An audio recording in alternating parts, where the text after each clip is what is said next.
I want to start with you, Erik. I was noticing that, the WTTC earlier projected that this year would be the year we get back to pre-pandemic levels in travel, and they estimate some $2 trillion to the U.S. economy in this year from travel.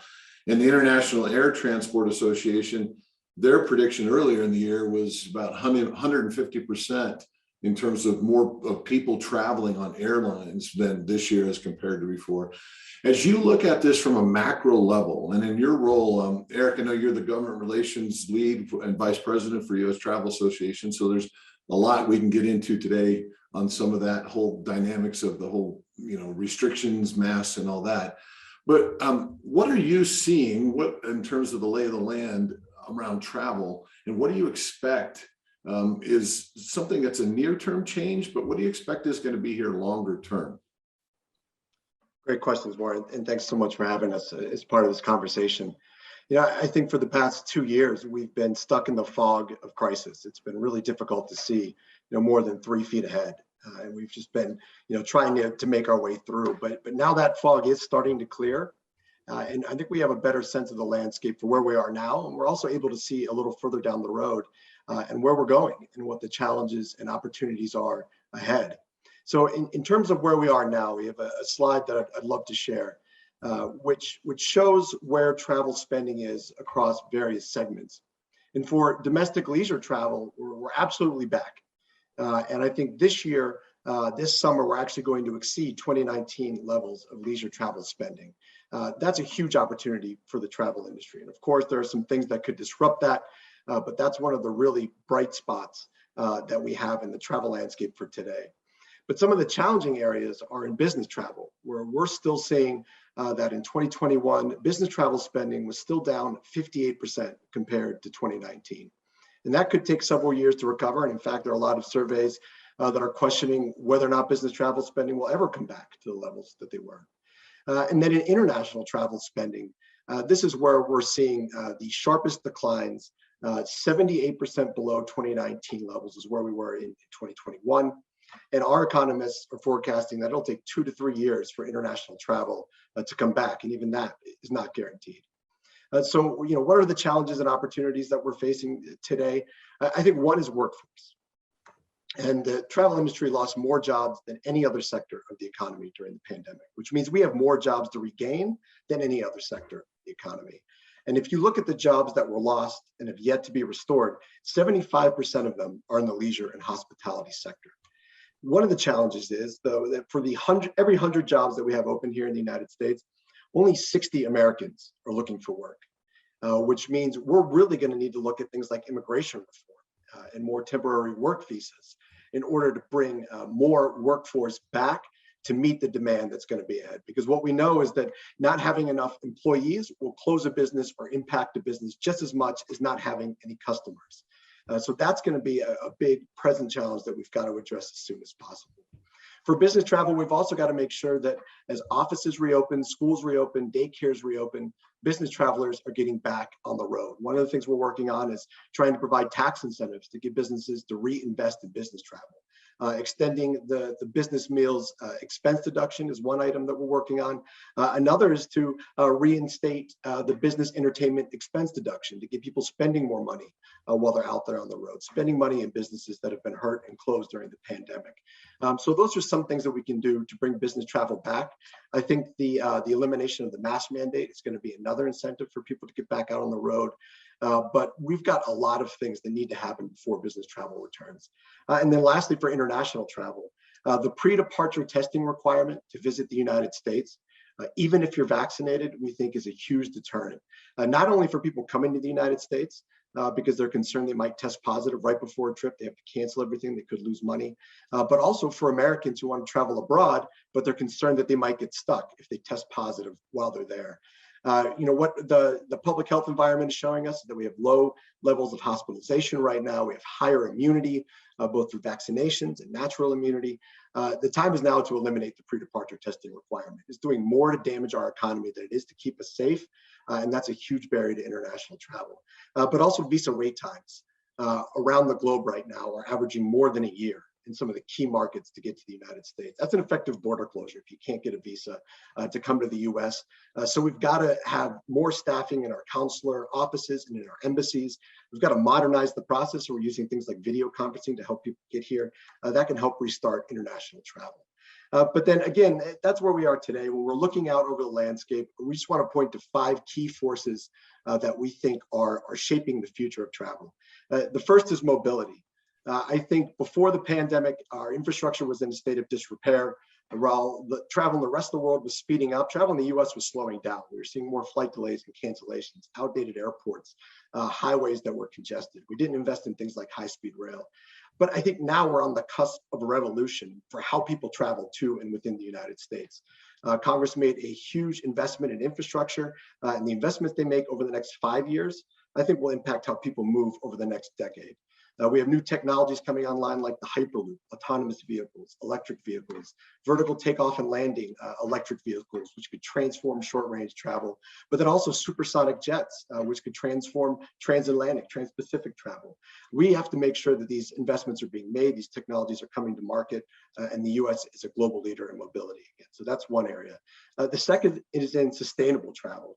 I think this is not only a moral obligation for the travel industry to become more sustainable, but it's a business obligation as well. We have to protect the environmental attractions that are core to generating travel and business and spending, like national parks, coral reefs, beaches. We have a huge responsibility and opportunity there, but also to sustain business travel. We've seen so many companies pledge to go reduce their carbon emissions, go net zero within the next 10 years. But one of the easiest ways they can do that is to cut business travel. We can't have this false choice between traveling and ruining the environment or not traveling and saving the environment. We can see the world and save the world at the same time. And to do that, we'll need more sustainable travel. We need electric vehicles, sustainable aviation fuels, all of those things which can make our industry more sustainable, reduce our impact on the environment, and keep travel moving. And then seamless and secure travel is another huge opportunity. Right now, we're still very much on a card-based identity system here in the United States, whether it's passports, real IDs. We have all these trusted traveler programs, TSA PreCheck, Global Entry, Nexus, Sentry. We have an opportunity to go to biometrics, consolidate trusted traveler programs, reform identity and security in a way that makes it easier for people to travel and safer, because we have real competition with technology. It's so easy to hop on Zoom compared to hopping on a flight, and we can change that with better technology. So seamless and secure travel is another huge area. Workforce, I already mentioned, that's going to be a long-term issue to make sure we're competing for the workers of tomorrow. We have so much to offer in terms of flexibility, in terms of wanting to provide jobs that contribute to the greater good. Travel is a force for good. We need to be marketing those things to attract people to our industry. And then lastly, all of these things I think will make us more globally competitive. We've seen a world without travel. We know that our economy can't thrive without travel. So we've got to make sure that that's a priority, that our industry is seen as key to global competitiveness. So that's where we see where we are today, where we're going in the future, and looking forward to answering any questions. Are you, and we're going to circle back with some more questions, but let me just ask a follow-up on with the shift toward the sustainable side that you were talking about. What sort of changes, like in a lot of sectors, we've seen a lot of acceleration of, especially digital space, that the COVID pandemic actually brought about. In travel, has that accelerated movement toward a different, systemic changes that you were alluding to, Eric, that need to happen to have a more sustainable travel option? Have those been accelerated, or did the industry kind of get hit so hard that was actually slowed down because survival was a critical play? And I know, Scott, you'll have a point of view on that with Allegiant.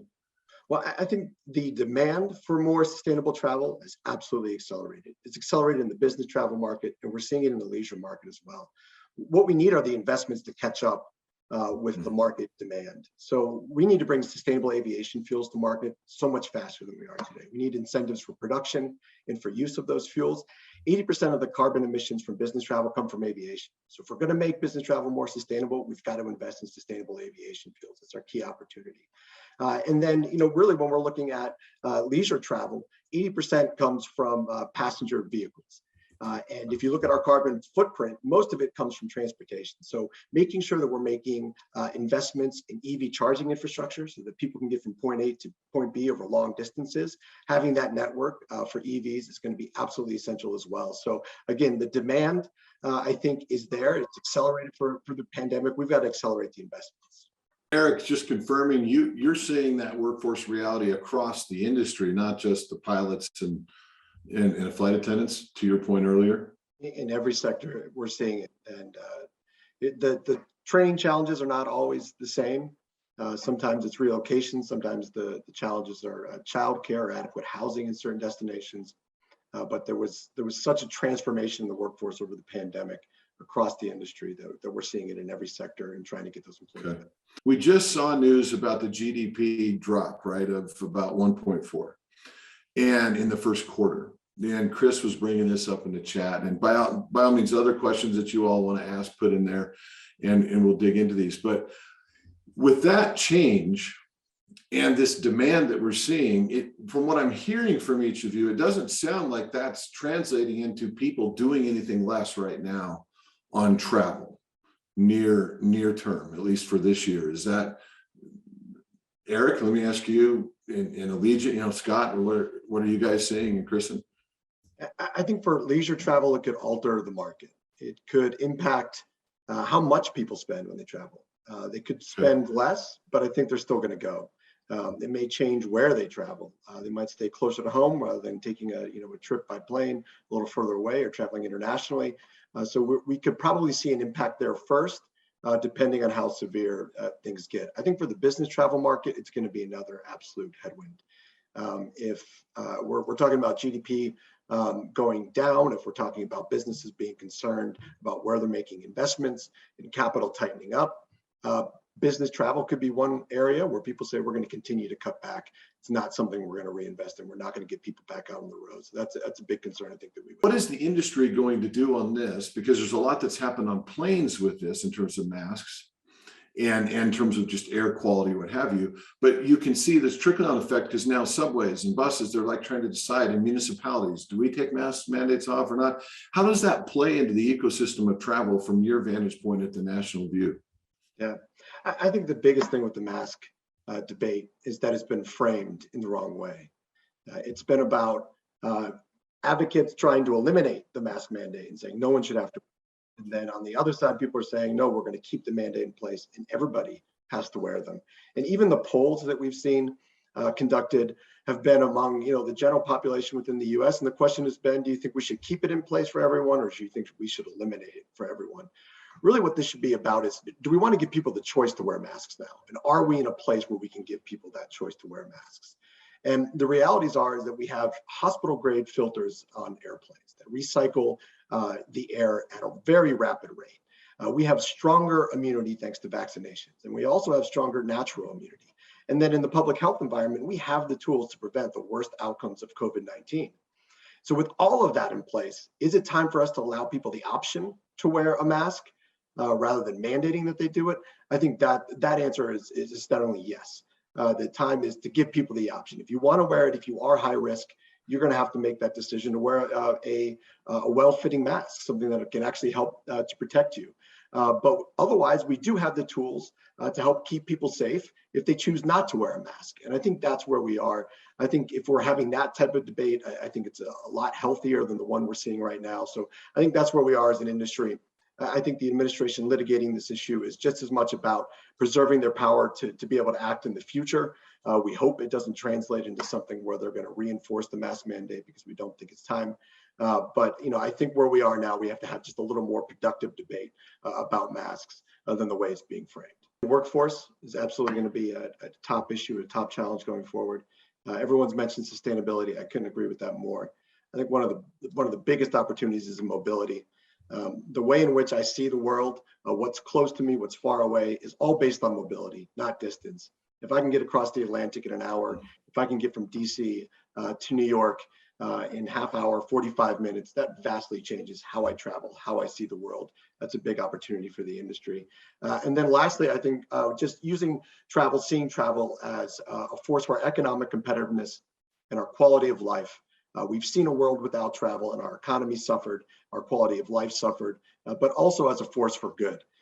We know that travel breaks down barriers to cultures. It helps promote diversity, equity, inclusion, that when you meet someone face to face, that you understand the things that you have in common. It's so much more powerful than the divisive culture that we have sometimes online. So using travel, I think, as a force for good is another major trend that we need to capitalize on in the future.